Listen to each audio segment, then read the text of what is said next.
Hello and welcome to a Talmud Israeli production. Today we'll review the highlights of this week's course of Daf Yomi study, Masechet Bava Batra, pages 54 through 60. Nun Dalet, 54. Amar Rav, Hatzar Tzura b'nichse Hager Kana. If you draw a picture, you draw a figure on a property of a convert who had died and had no heirs, and therefore this property is now up for grabs, and whoever does something of a proprietary act on it acquires it.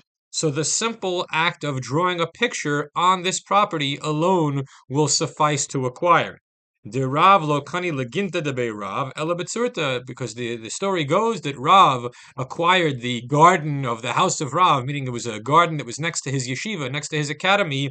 He acquired it from the ownerless estate of a deceased convert by drawing a picture on it. So that was now known as Ginta de Beirav because he acquired it in a simple fashion of just drawing in some kind of an image. Nunhe, 55. Mishmei de Shmuel, Dina de Malchuta, Dina. Three of the most important words in the whole Talmud. Shmuel said, the law of the land is the law. Now, we should bear in mind that according to the Torah, the mitzvot of the Torah are obligatory, and other things are not obligatory upon a Jew because they're not commandments of God. But what about living in the diaspora, where we're not in our own homeland, and there are rules, there are local rules legislated by the authorities, so must we abide by these rules? The answer is prudence would dictate that you not be a lawbreaker because you get into trouble, go to jail, be punished. But the question is there a religious obligation in the eyes of Judaism to follow local statute? Yes or no? And Shmuel was the first one to articulate this concept that yes, there's a religious obligation to be a law-abiding citizen in the land of the diaspora.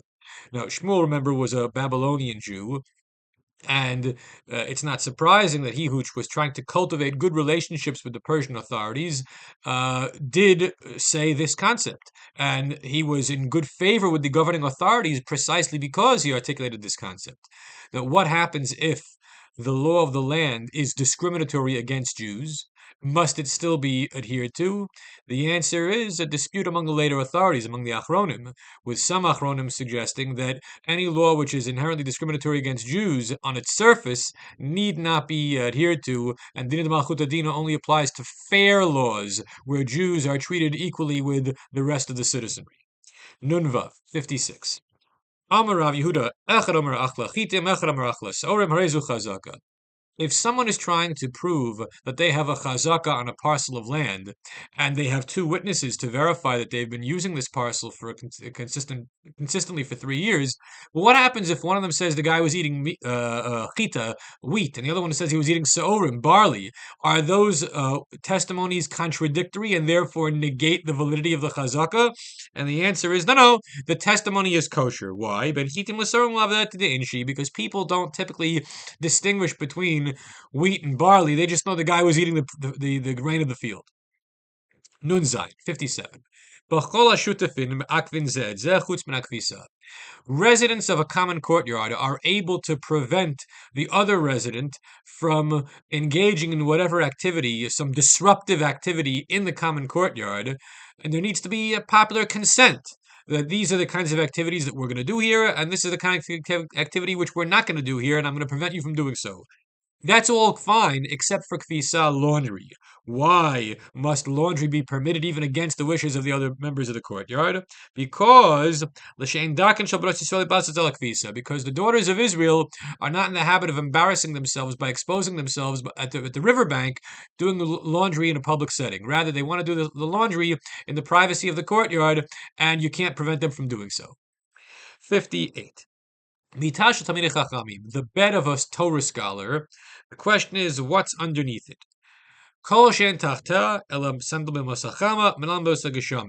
The only thing under the bed of a Torah scholar is off-season shoes, meaning whatever kind of footwear you would wear in the current moment, you don't keep under the bed, but rather you keep under the bed just for storage purposes the kinds of footgear you would wear 6 months from now or 6 months ago, the other season of the year. Why is this the case? Because you don't want people to walk in accidentally in a sensitive moment, and when someone's in a state of undress, to get something from underneath the bed. Therefore, don't have anything that is currently needed hiding there, stored there. However, Shalom Aretz, the bed of Am Aretz, the unwashed masses, Ke'otzer Bolus, is like a hegdish. It's like a cluttered closet, thousands of things there, and people are going to go there all the time to try to find what they're looking for. Nuntet 59. Lama kofin al midat Sodom kamiflagi. So shall we say there is a Tanaitic dispute between the authorities as to whether or not we can coerce a person not to behave in the manner of Midat Sodom, the character trait of Sodom, like Sodom and Gomorrah of the Bible. Sodom v'Amorah. What was the Midat Sodom? Rashi explains, Ein mehenela chavero, af al pi shenchaser b'kach klum. The Sodomites would not allow themselves to give any benefit to their fellow, even in a scenario where they themselves don't lose out. Meaning, I'm going to be able to help my fellow through no loss to myself. I still won't do it. That's an evil trait of Midat Sodom. The question is, can Jewish law coerce a person not to behave that way? Maybe it's a disputed point. The Gemara then says, Lo duchel makofin. No, everyone agrees we do coerce people not to behave in the manner of Midat Sodom. 60, Samach. Lo yiftach adam lachatzer shutfin petach keneged petach, chalon keneged chalon. A person should not position a doorway in the common courtyard for his house to be directly opposite someone else's doorway, also living in that common courtyard. Or my window should not be directly opposite the other guy's window. Why? It's a basic matter of privacy. But what's the scriptural source for these kinds of things? The Amar Kra, because it says in the Torah in Parshat Balak, Bilam lifted his eyes and saw. He saw the Israelites dwelling according to their tribal positions in the wilderness encampment. Mara, what metaphorically did he see here? That the openings of the tents of the Israelites were not directly opposite one another, so there was a nice element of privacy. Nobody was a peeping Tom or a voyeur looking into somebody else's private domain. So when Bilam saw this measure of modesty among them, he said, these people are deserving of having the divine presence rest among them. Everyone have a great week.